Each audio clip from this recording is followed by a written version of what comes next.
নমস্কাৰ মই প্ৰসেনজিৎ আজিৰ এই ভিডিঅ'ত আমি নৱম শ্ৰেণী গণিতৰ অনুশীলনী 15.1 কোৱেশ্চন নম্বৰ 6 ৰ পৰা সমাধান কৰিম। যোৱা ভিডিঅ'ত আমি কোৱেশ্চন নম্বৰ 5 লৈকে আৰু আৰম্ভণিৰ বিষয়ে আলোচনা কৰিছিলো এই অধ্যায়টোৰ। যিসকলে এতিয়া সেই ভিডিঅ'টি চোৱা নাই এই ভিডিঅ'ৰ ডেসক্ৰিপচনত লিংক দিয়া আছে, গৈ চাই লবা। আৰু যদি তোমালোকে মোৰ চেনেলটো প্ৰথমবাৰ চাইছা তেনেহ'লে মোৰ চেনেলটো সাবস্ক্ৰাইব কৰি দিয়া আৰু লগত থকা বেল আইকনটি দবাই দিয়া যাতে মোৰ নতুন নতুন ভিডিঅ'ৰ আপডেট সকলোতকৈ আগত চাব পাৰা। তেতিয়াহ'লে বলাচোন আমি আজিৰ ভিডিঅ'টি আৰম্ভ কৰোঁ। চোৱা, কোৱেশ্চন নম্বৰ 6 আছে আমাৰ আগত। ইয়াত কি বুলি কৈছে তোমালোকে কিতাপত চাই যোৱা, মই কোৱেশ্চনটো পঢ়ি গৈ আছোঁ কাৰণ যেহেতু কোৱেশ্চনটো অলপ দীঘল মই লিখি দিয়া নাই। কৈছে যে তালিকা 14.7 এইটো হৈ গ'ল তালিকা 14.7 মই লিখি লৈছোঁ, তোমালোকক কোৱেশ্চনত দিয়া থাকিব, ঠিক আছে। অধ্যায় 14ত চাব দিছে। 14ত কি দিয়া আছে চাওঁ। তালিকা 14.7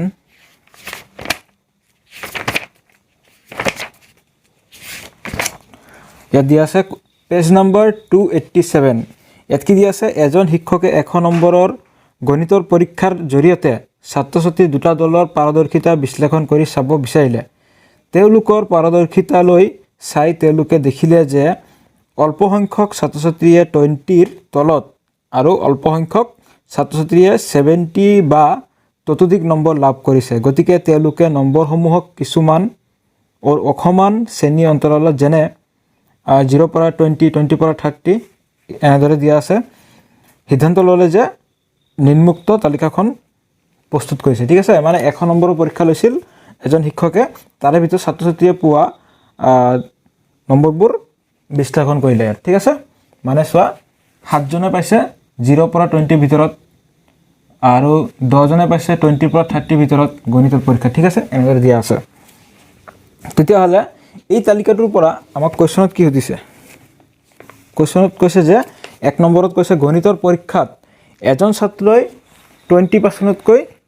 কম নম্বৰ পোৱা সম্ভাৱিতা উলিয়াব লাগে। আৰু 2 নম্বৰত কি কৈছে, এজন ছাত্ৰই 60 অথবা তাতকৈ বেছি নম্বৰ লাভ কৰাৰ সম্ভাৱিতা উলিয়াব লাগে, ঠিক আছে। চোৱা সমাধান, 6 নম্বৰ সমাধান। প্ৰথমতে আমি কি লিখিম, মুঠ ছাত্ৰ ছাত্ৰীৰ সংখ্যা, ঠিক আছে। ইয়াত মুঠ ছাত্ৰ ছাত্ৰীৰ সংখ্যা কিমানজন, 90 গৰাকী, ঠিক আছে। মুঠ এতিয়া আমি 1 নম্বৰটো কৰিম। 1 নম্বৰটো আমাক কি সুধিছে যে গণিতৰ পৰীক্ষাত এজন ছাত্ৰই 20%তকৈ কম নম্বৰ পোৱাৰ সম্ভাৱিতা নিৰ্ণয় কৰা। তেতিয়াহ'লে প্ৰথমতে আমি চাম যে গণিতৰ পৰীক্ষাত 20%তকৈ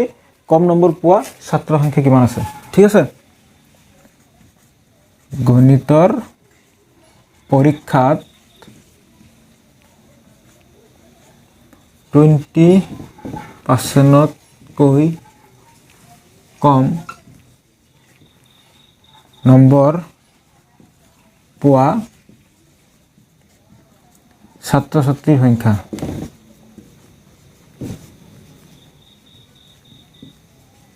কিমান।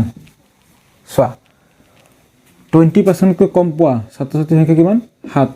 ঠিক আছে, 7। চোৱা এতিয়া আমি উলিয়াব পাৰিম এটাকে পি অফ, মানে প্ৰবেবিলিটি অফ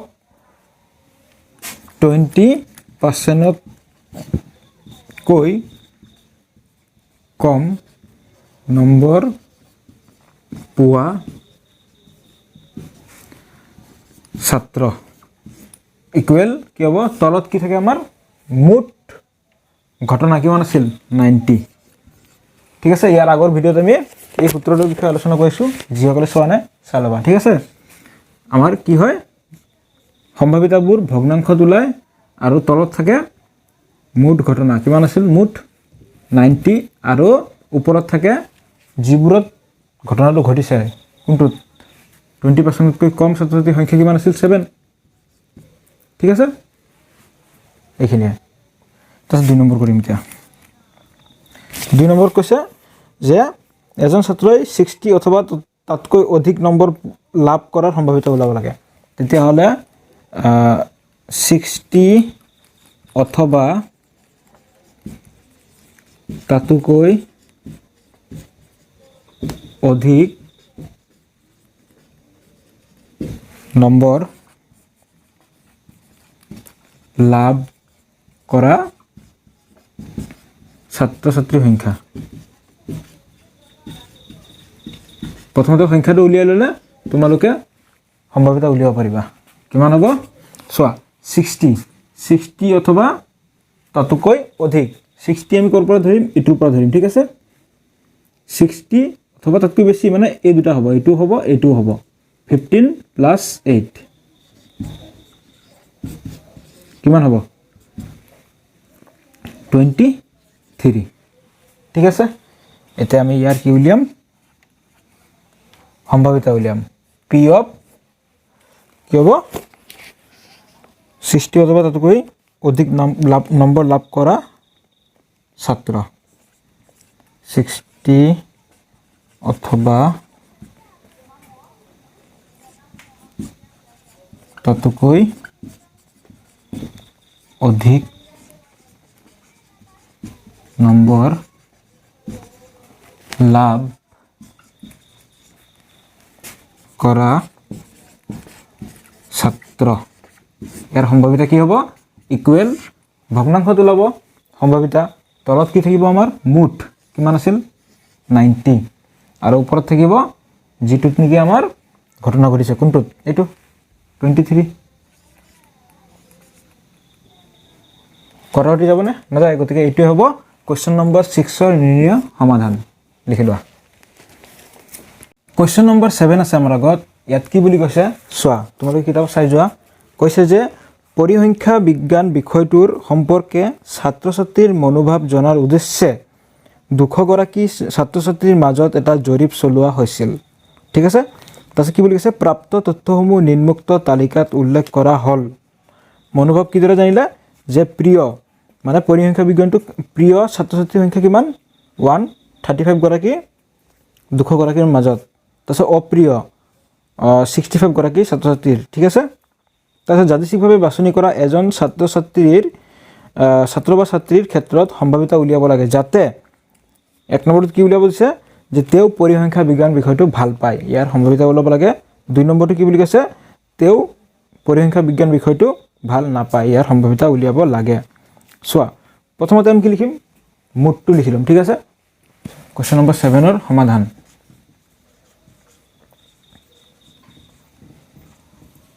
মুঠ ছাত্ৰ ছাত্ৰীৰ সংখ্যা বা মুঠ ঘটনা ইয়াত মুঠ ছাত্ৰ ছাত্ৰীৰ সংখ্যা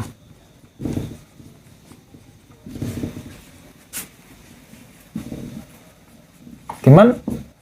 200 গৰাকী ঠিক আছে তাৰপিছত এক নম্বৰটো কৰিম এতিয়া প্ৰথমতে লিখি লোৱা যে পৰিসংখ্যা বিজ্ঞান বিষয়টো কিমান জনে ভাল পায় ঠিক আছে মানে কিমান জনৰ প্ৰিয়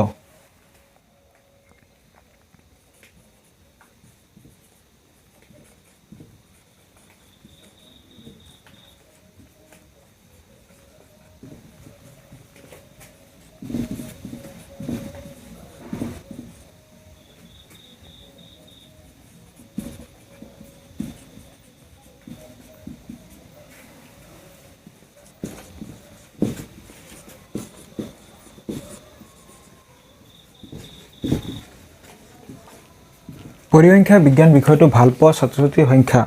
কিমান গৰাকী 135 গৰাকী তালিকাটো দিয়া আছে তোমালোকে কোৱেশ্চনত চাই যাবা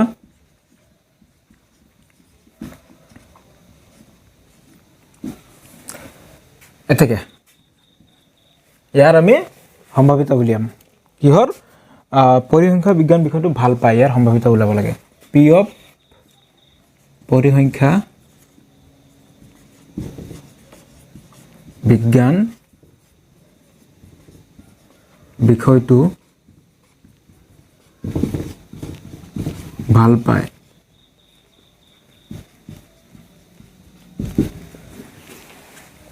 ইকুৱেল সম্ভাৱিতা কিহত ওলায় সদায় ভগ্নাংশত মনত ৰাখিবা এটা তলত কি হ'ব আমাৰ মুঠ প্ৰচেষ্টাৰ সংখ্যা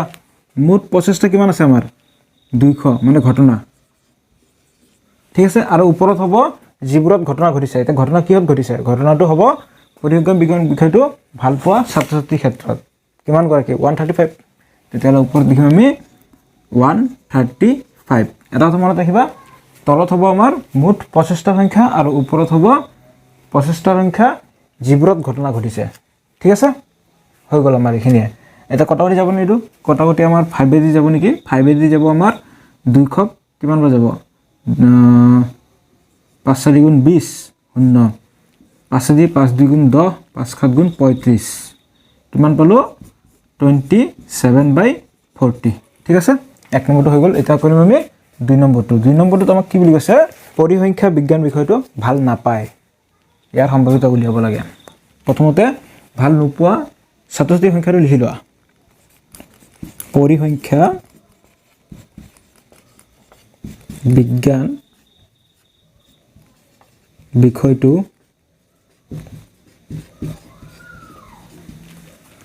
ভাল নোপোৱা ছাত্ৰ-ছাত্ৰীৰ সংখ্যা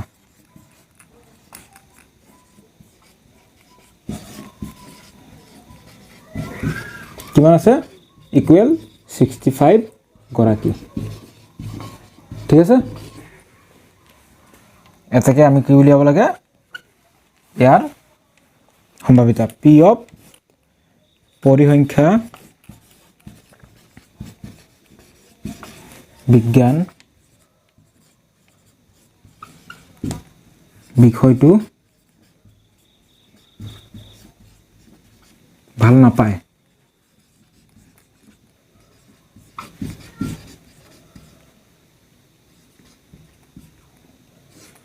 ইকুৱেল কি ওলাম আমি সম্ভাৱিতা ইয়াৰ তেতিয়াহ'লে ভগ্নাংশত হ'ব আৰু তলত আমাৰ কি হ'ব মুঠ ঘটনা কিমান 200 আৰু ওপৰত হ'ব যিবোৰত ঘটনা ঘটিছে আমাৰ পৰিসংখ্যা বিজ্ঞান বিষয়টো ভাল নোপোৱাৰ ওপৰত তেতিয়াহ'লে ছাত্ৰ-ছাত্ৰীৰ সংখ্যা কিমান আছিল 65 বুজি পাইছা কটাকটি যাব নেকি চোৱাচোন যাব 5 দি যাব আমাৰ 40 বাৰ যাব আৰু 5 দি 65 কিমান বাৰ যাব 5 1 গুণ 5 5 3 গুণ 15 ইকুৱেল 13/40 ঠিক আছে গতিকে এইটোৱে হ'ব কোৱেশ্চন নম্বৰ 7 ৰ নিৰ্ণয় সমাধান লিখি লোৱা কোৱেশ্চন নম্বৰ 8 আছে আমাৰ আগত ইয়াত কি বুলি কৈছে ইয়াত কৈছে যে অনুশীলনী 14.2 কোৱেশ্চন নম্বৰ 2 চাব দিছে প্ৰথমতে ঠিক আছে চোৱা কি দিয়া আছে যে 40 গৰাকী অভিযন্তাৰ বাসস্থানৰ পৰা তেওঁলোকৰ কৰ্মস্থানৰ দূৰত্ব কিলোমিটাৰত নিম্নোক্ত ধৰণে পোৱা গ'ল ঠিক আছে ইয়াত মানে 40 গৰাকী অভিযন্তাৰ কৰ্মস্থানৰ দূৰত্ব দিয়া হৈছে বাসস্থানৰ পৰা তাছ কি বুলি কৈছে যে এই এইখিনি তথ্যৰ পৰা তোমালোকক কোৱেশ্চনত দিয়া থাকিব এইখিনি তথ্য ঠিক আছে চোৱা কি বুলি কৈছে ব্যৱহাৰিক সম্ভাৱিতা নিৰ্ণয় কৰা সম্ভাৱিতা উলিয়াব দিছে যাতে এগৰাকী অভিযন্তাই এক নম্বৰ কি উলিয়াব দিছে নিজৰ কৰ্মস্থলীৰ পৰা 7 কিলোমিটাৰতকৈ কম দূৰত্ব ঠাইত বাস কৰে প্ৰথমতে আমি এক নম্বৰটোৰ সম্ভাৱিতা উলিয়াই ল'ম সম্ভাৱিতা উলিওৱাৰ কাৰণে প্ৰথমতে আমি কি কৰিব লাগিব প্ৰথমতে আমি বাৰম্বাৰতা বিভাজন তালিকাটো বনাই ল'ব লাগিব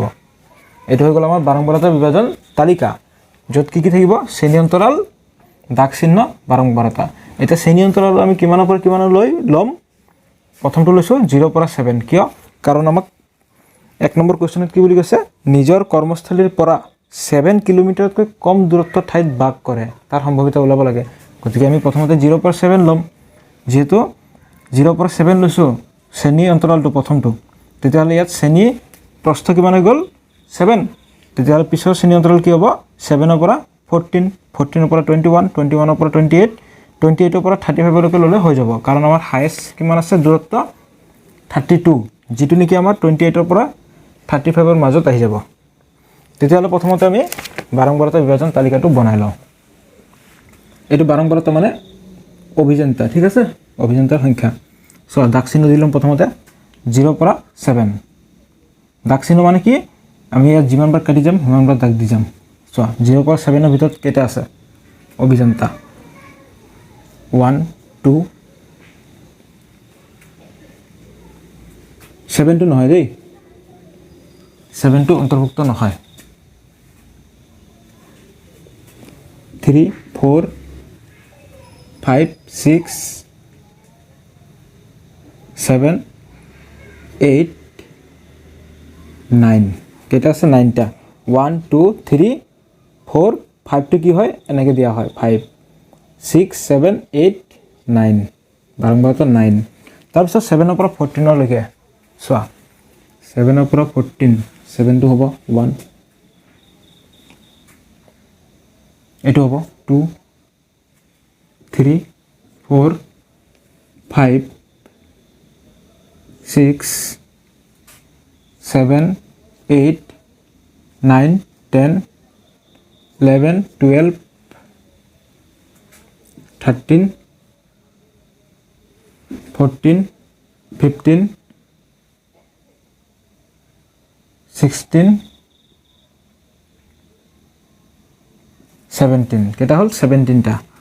1 2 3 4 5 6 7 8 9 10 11 12 13 14 15 16 17 বাৰম্বাৰটা 17 তাৰপিছত 14 ৰ পৰা 21 লৈ কেটা আছে চোৱা 21 হলে এটো থাকিব 20 থাকিব 1 2 3 4 5 6 7 8 9 10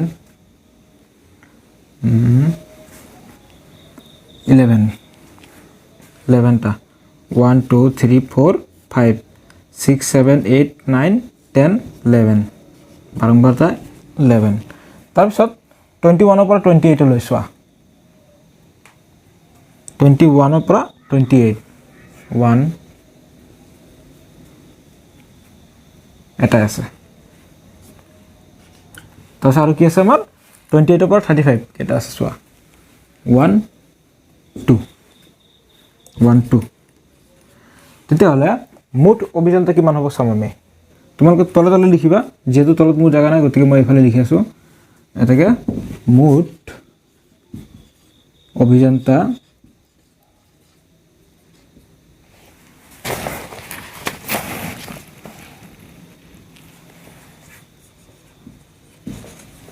ইকুৱেল কিমান হ'ব চোৱা হিসাব কৰি চোৱা 9 + 17 কিমান হৈ গ'ল 26 আৰু 11 কিমান হ'ব 37 + 1 38 39 40 মুঠ অভিযন্তা কিমান হৈ গ'ল 40 গৰাকী ঠিক আছে তেতিয়াহ'লে আমি কি কৰিব লাগে এক নম্বৰটো ওলাম প্ৰথমতে এক নম্বৰটো নিজৰ কৰ্মস্থলীৰ পৰা 7 কিলোমিটাৰতকৈ কম দূৰত্ব ঠাইত বাস কৰে পি অফ মানে সম্ভাৱিতা ডাইৰেক্ট লিখি দিছো নিজৰ কৰ্মস্থলীৰ পৰা 7 কিলোমিটাৰতকৈ 7 কিলোমিটাৰতকৈ কম দূৰত্ব ঠাইত বাস কৰে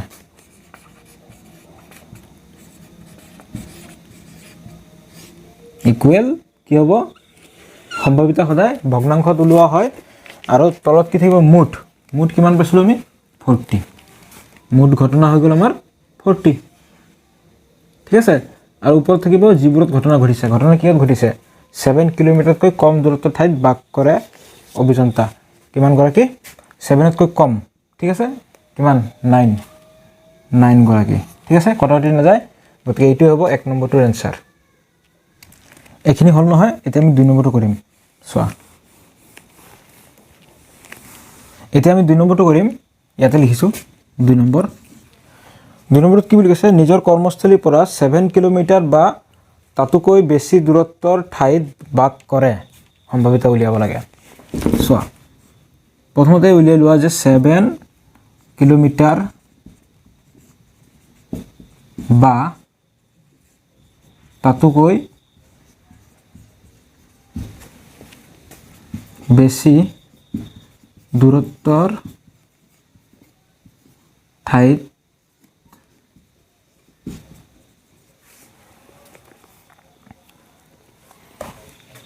ভাগ কৰা অভিযন্তাৰ সংখ্যা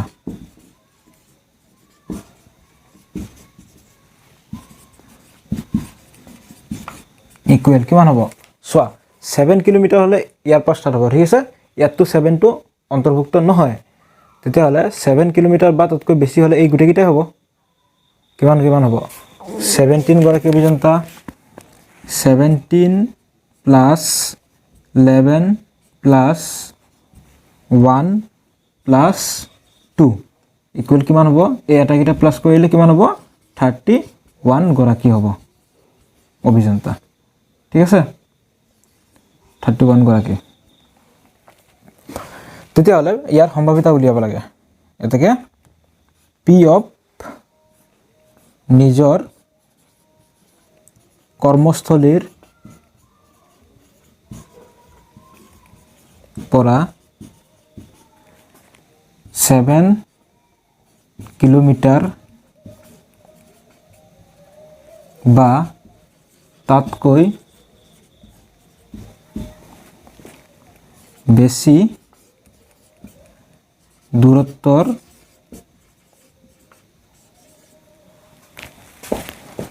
ঠাইত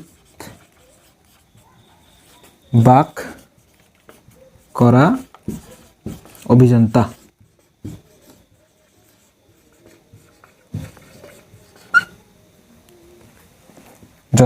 সৰি হা ইকুৱেল কি হ'ব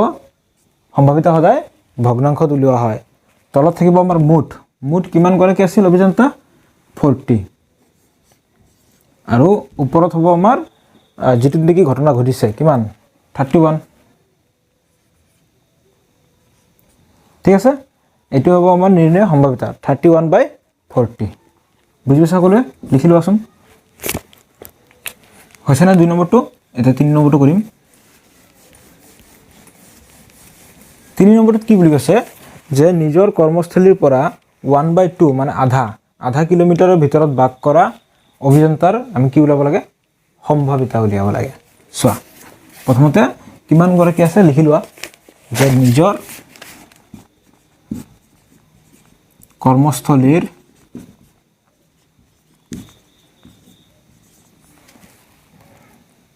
পৰা 1/2 কিলোমিটাৰৰ ভিতৰত বাস কৰা অভিযন্তাৰ সংখ্যা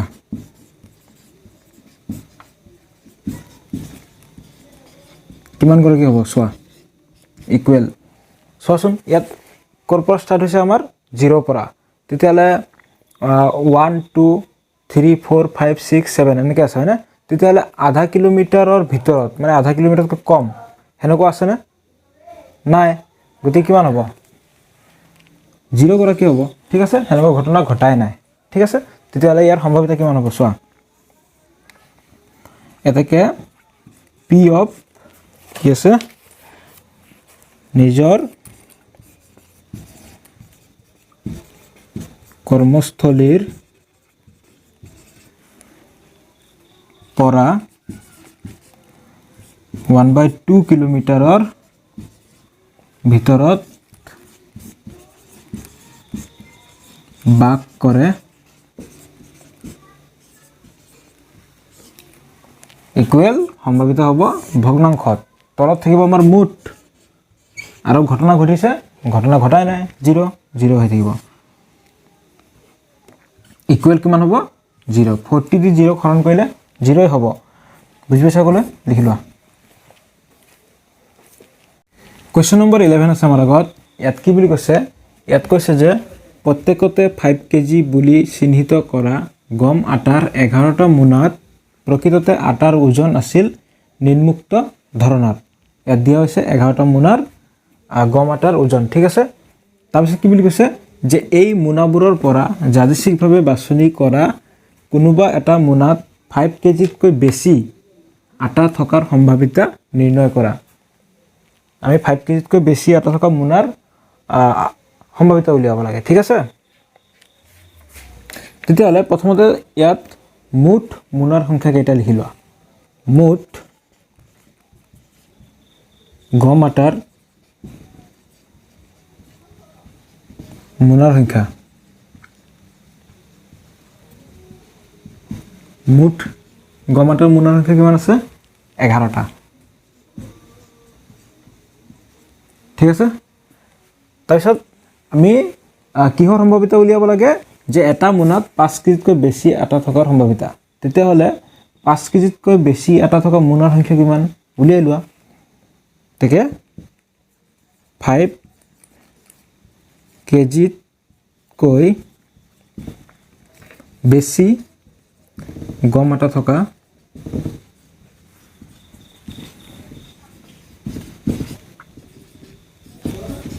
মোনাৰ সংখ্যা ইকুৱেল কিমান হ'ব চোৱা এতিয়া 5 কেজিতকৈ বেছি হলে কিমান হ'ব চোৱাচোন 5 কেজিতকৈ বেছি এটোটো 5 কেজিতকৈ কম হৈ গ'ল 4.97 অলপ কম আছে এটো 5.05 মানে এটো 5 কেজিতকৈ বেছি আছে এটা 5.08 দুটা 5.03 তিনিটা এটো 5.00 মানে এটো 5 কেজি 5 কেজিতকৈ বেছি লাগে আমাক ঠিক আছে 5.06 কেটা হ'ব চাৰিটা 5.08 এটো এটা হৈ গ'ল 5.04 এটো এটা হ'ব আৰু 5.04 এটো এটা হ'ব এটো নহয় কেটা হল 1 2 3 4 5 6 7 7টা ঠিক আছে তেতিয়ালে ইয়াৰ আমি এতিয়া সম্ভাৱিতা উলিয়াব লাগে এটাকে p অফ এটা মোনাত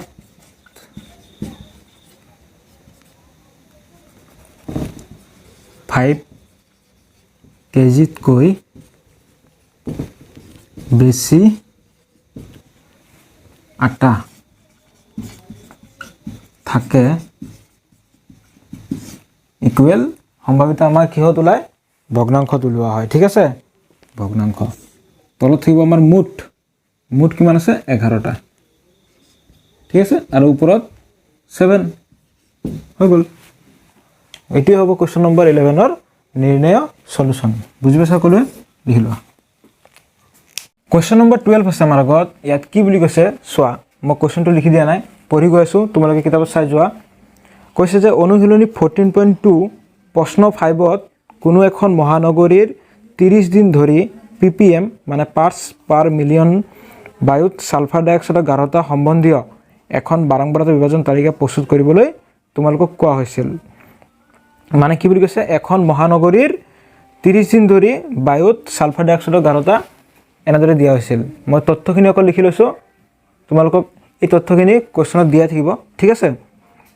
আৰু এই তথ্যৰ পৰা অনুশীলনী 14.2 ৰ কোৱেশ্চন নম্বৰ 5ত তোমালোকক এটা বাৰম্বাৰতা বিভাজন তালিকা প্ৰস্তুত কৰিবলৈ কোৱা হৈছিল গতিকে প্ৰথমতে আমি বাৰম্বাৰতা বিভাজন তালিকাটো প্ৰস্তুত কৰি লওঁ তাৰ পিছত আমাক কোৱেশ্চনত কি কৈছে তাৰ এনসাৰ কৰিম ঠিক আছে চোৱা বাৰম্বাৰতা বিভাজন তালিকা শ্ৰেণী অন্তৰাল দাগ চিহ্ন দিনৰ সংখ্যা শ্ৰেণী অন্তৰালবোৰ এনেদৰে আছিল পাইছিলো আমি কি 0 পৰা মানে 0.00 পৰা 0.04 লৈ তাৰপিছত 0.04 পৰা 0.08 লৈ এনেদৰে দিয়া আছিল শ্ৰেণী অন্তৰালবোৰ ঠিক আছে মানে বায়ুত সালফাৰ ডাই অক্সাইডৰ গাঢ়তা তাৰপিছত এতিয়া আমি লিখিম দাগ চিহ্ন আৰু দিনৰ সংখ্যা মানে বাৰম্বাৰতা দাগ চিহ্ন চোৱা 0.00 পৰা 0.04 লৈ ইয়াত যিমানবাৰ কাটি যাম দাগ চিহ্ন দি যাম ঠিক আছে 1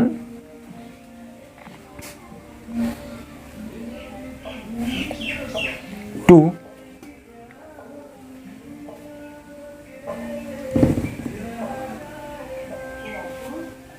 3 4 দাগ চিহ্ন কিমান হৈ গ'ল 1 2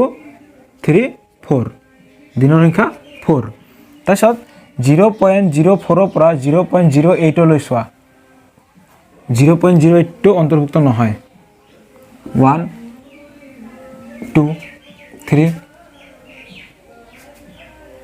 4 5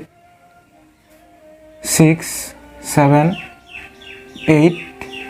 9 কিমান হৈ গ'ল দাগ চিহ্ন 9 1 2 3 4 5 6 7 8 9 দিনৰ সংখ্যা 9 তাৰপিছত 0.08 ৰ পৰা 0.12 লৈ চোৱা 1 2 3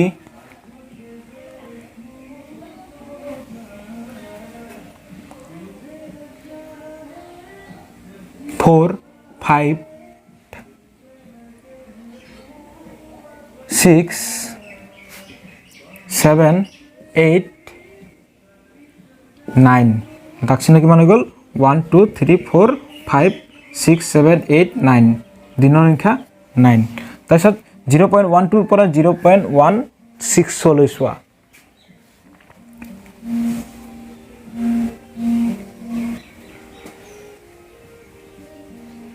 1 2 কেইটা পালো আমি দুটা দাক্ষিণ কিমান হৈ গ'ল 1 2 দিনৰ সংখ্যা 2 তাৰপিছত 0.16 ৰ পৰা 0.20 লৈ চোৱা 1 2 3 3 3 3 3 4 দাক্ষিণ কিমান হৈ গ'ল 1 2 3 4 তেতিয়াহ'লে আমাৰ দিনৰ সংখ্যা কিমান হ'ল 4 তাৰপিছত 0.20 পৰা 0.24 লৈ চোৱা আমাৰ হৈ গ'ল এটা দুটা দাক্ষিণ 2 দিনৰ সংখ্যা মানে বাৰম্বাৰতা 2 তেতিয়াহ'লে মুঠ কিমান হ'ব 9 + 9 18 18 + 4 22 22 + 2 কিমান হৈ গ'ল 24 24 + 4 28 28 + 2 30 গতিকে আমাৰ বাৰম্বাৰতা বিভাজন তালিকা প্ৰস্তুত হৈ গ'ল এতিয়া কোৱেশ্চনত আমাক কি কৈছে কোৱেশ্চনত কৈছে যে এই তালিকাৰ সহায়ত উক্ত দিনবোৰৰ যিকোনো এটাত কি বুলি কৈছে যিকোনো এটা দিনত সালফাৰ ডাই অক্সাইডৰ গাঢ়তা 0.12 পৰা 0.16 অন্তৰালত থকাৰ সম্ভাৱিতা উলিয়াব লাগে গতিকে প্ৰথমতে আমি কি লিখিলাম মুঠ প্ৰচেষ্টাৰ সংখ্যা বা মুঠ দিনৰ সংখ্যা ঠিক আছে তোমালোকে তলে তলে লিখি যাবা ইয়াত মুঠ দিনৰ সংখ্যা এটো হৈ গ'ল মুঠ ঘটনা ঠিক আছে দিনৰ সংখ্যা ইকুৱেল কিমান পালো আমি 30 তাৰপিছত এতিয়া আমি উলিয়াব লাগে যিকোনো এটা দিনত সালফাৰ ডাই অক্সাইডৰ গাঢ়তা 0.12 পৰা 0.16 অন্তৰালত থকাৰ সম্ভাৱিতা তেতিয়াহ'লে কিমান দিন হেতু উলিয়াই লোৱা প্ৰথমতে এটাকে কি বুলি কৈছে 0.12 পৰা 0.16 এই অন্তৰালটোত এই অন্তৰালত যিকোনো এটা দিনত সালফাৰ ডাই অক্সাইডৰ গাঢ়তা কিমান আছিল ইকুৱেল চোৱা এটোৰ পৰা 2 ঠিক আছে 2 এতিয়া আমি ইয়াৰ কি উলিয়াব পাৰিম সম্ভাৱিতা উলিয়াব পাৰিম এটাকে পি অফ মানে probability অফ যিকোনো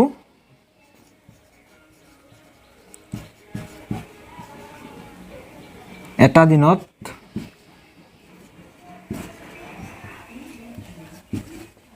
সালফাৰ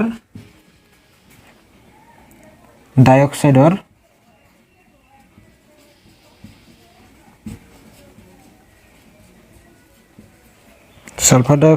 গাঢ়তা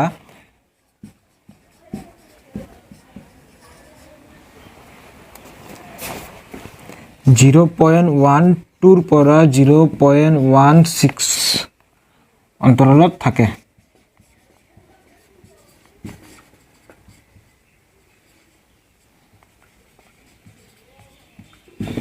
কি বুলি কৈছে যিকোনো এটা দিনত সালফাৰ ডাই অক্সাইডৰ গাঢ়তা 0.12 পৰা 0.16 অন্তৰালত থাকে ইকুৱেল সম্ভাৱিত হ'ব ভগ্নাংশত তলত থাকিব আমাৰ মুঠ ঘটনা কিমান আছিল 30 আৰু ওপৰত হ'ব আমাৰ যিবোৰত ঘটনা ঘটিছে কোনটোত যিকোনো এটা দিনত সালফাৰ ডাই অক্সাইডৰ গাঢ়তা কিমান আছিল 0.12 পৰা 0.16 অন্তৰালটোত 2 আছিল ঠিক আছে যেতিয়ালৈ ওপৰত হ'ব আমাৰ 2 ঠিক আছে এতিয়া কটাকটি যাবনে চোৱাচোন 2 দি 2ক একবাৰ যাব 2 দি 30 15 বাৰ ঠিক আছে ইকুৱেল তেতিয়ালে আমাৰ কিমান হ'ল সম্ভাৱিতা 1/15 সম্ভাৱিতা সদায় ভগ্নাংশত ওলোৱা হয় মনত ৰাখিবা গতিকে এইটো হ'ব কোৱেশ্চন নম্বৰ 12 ৰ সম্ভাৱিতা আৰু এই একেটা সূত্ৰতে আমি আটাইবোৰ অংক কৰিম কুৱেশ্যন নম্বৰ 13 আছে আমাৰ আগত। ইয়াত কি বুলি কৈছে চোৱা, মই কুৱেশ্যনটো পঢ়ি গৈ আছোঁ, তোমালোকে কিতাপত চাই যোৱা, কাৰণ কুৱেশ্যনটো বহুত দীঘল হয়, যাৰ বাবে মই লিখি দিয়া নাই। চোৱা কি বুলি কৈছে যে অনুশীলনী 14.2 প্ৰশ্ন 1ত তোমালোকক এটা শ্ৰেণীৰ 30 গৰাকী ছাত্ৰ ছাত্ৰীৰ তেজৰ গ্ৰুপ সম্বন্ধীয় এখন বাৰম্বাৰতা বিভাজন তালিকা প্ৰস্তুত কৰিবলৈ কোৱা হৈছিল। মানে 30 গৰাকী ছাত্ৰ ছাত্ৰীৰ তেজৰ গ্ৰুপ যিদৰে দিয়া আছিল তথ্যখিনি অকল মই লিখি লৈছোঁ আৰু প্ৰশ্নটো মই পঢ়ি গৈ আছোঁ, আৰু তোমালোকক পৰীক্ষাত এই তথ্যখিনি দিয়া থাকিব, ঠিক আছে। তাৰপিছত ইয়াৰ পৰা কি বুলি কোৱা হৈছিল যে এটা বাৰম্বাৰতা বিভাজন তালিকা প্ৰস্তুত কৰা, মানে 14.2 কুৱেশ্যন 1ত কোৱা হৈছিল। তেতিয়াহ'লে প্ৰথমতে আমি বাৰম্বাৰতা বিভাজন তালিকাটো প্ৰস্তুত কৰি লওঁ,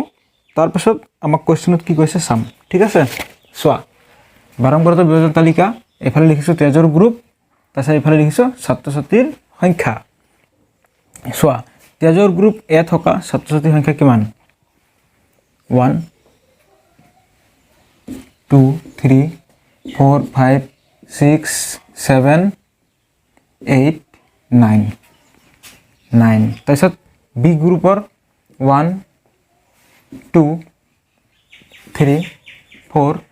5 6। তাৰপিছত অ' গ্ৰুপৰ 1 2 3 4 5 6 7 8 9 10 11 12 আৰু আছেনে 12। তাৰপিছত এ বি গ্ৰুপৰ এ বি 1 2 3, এ বি গ্ৰুপৰ হৈ গ'ল 3, ঠিক আছে। তেতিয়াহ'লে মুঠ ছাত্ৰ ছাত্ৰীৰ সংখ্যা উলিওৱা। 9 + 6 কিমান হৈ গ'ল? 15 15 + 12 কিমান হ'ল? 27 + 3 30, মুঠ পালোঁ আমি 30। এতিয়া চোৱা আমাক কুৱেশ্যনত কি কৈছে। কুৱেশ্যনত কৈছে যে এই তালিকাৰ সহায়ত এই শ্ৰেণীটোৰ যাদৃচ্ছিকভাৱে বাছনি কৰা এগৰাকী ছাত্ৰ বা ছাত্ৰীৰ তেজৰ গ্ৰুপ এ বি হোৱাৰ সম্ভাৱিতা আমি উলিয়াব লাগে। তাৰ আগতে প্ৰথমতে তুমি মুঠ ছাত্ৰ ছাত্ৰীৰ সংখ্যা উলিয়াই লোৱা। তোমালোকে তলে তলে লিখি যাবা। ইয়াত মুঠ ছাত্ৰ ছাত্ৰীৰ সংখ্যা কিমান হ'ব? 30। এইটো হ'ব আমাৰ মুঠ ঘটনা, ঠিক আছে। তাৰপিছত আমাক কি বুলি কৈছে যে এগৰাকী ছাত্ৰ বা ছাত্ৰীৰ তেজৰ গ্ৰুপ এ বি হোৱাৰ সম্ভাৱিতা। তেতিয়াহ'লে প্ৰথমতে এ বি তেজৰ গ্ৰুপৰ ছাত্ৰ ছাত্ৰীৰ সংখ্যা কিমান লিখি লোৱা। এ বি তেজৰ গ্ৰুপৰ ছাত্ৰ ছাত্ৰীৰ সংখ্যা কিমান আছে? এ বি গ্ৰুপৰ 3 গৰাকী।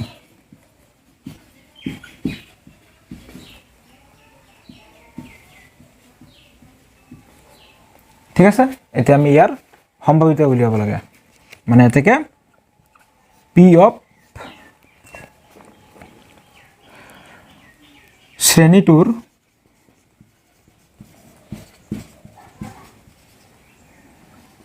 এগৰাকী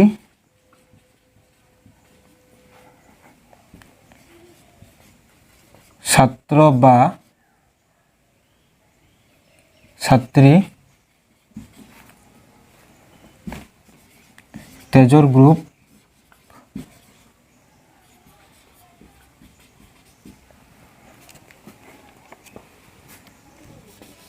এ বি হয় বা থাকে ইকুৱেল পি অফ মানে প্ৰবেবিলিটি অফ শ্ৰেণীটোৰ এগৰাকী ছাত্ৰ বা ছাত্ৰীৰ তেজৰ গ্ৰুপ এ বি থাকে কি হ'ব? ইয়াৰ সম্ভাৱিতা ভগ্নাংশত ওলাব। তলত থাকিব আমাৰ মুঠ ঘটনা কিমান আছিল? 30, আৰু ওপৰত থাকিব যিবোৰত ঘটনা ঘটিছে কোনটোত? A B. ছাত্ৰ ছাত্ৰীৰ সংখ্যা কিমান আছিল? এ বি তেজৰ গ্ৰুপৰ 3, ঠিক আছে। এটা কটাকটি যাবনে? 3 দি একবাৰ, 3 দি 30ক 10 বাৰ, কিমান পালোঁ? ইকুৱেল 1/10। বুজি পাইছা ক'লে? গতিকে এইটো হ'ব কুৱেশ্যন নম্বৰ 13ৰ নিৰ্ণয় সমাধান। লিখি লোৱা, একেবাৰে ইজি।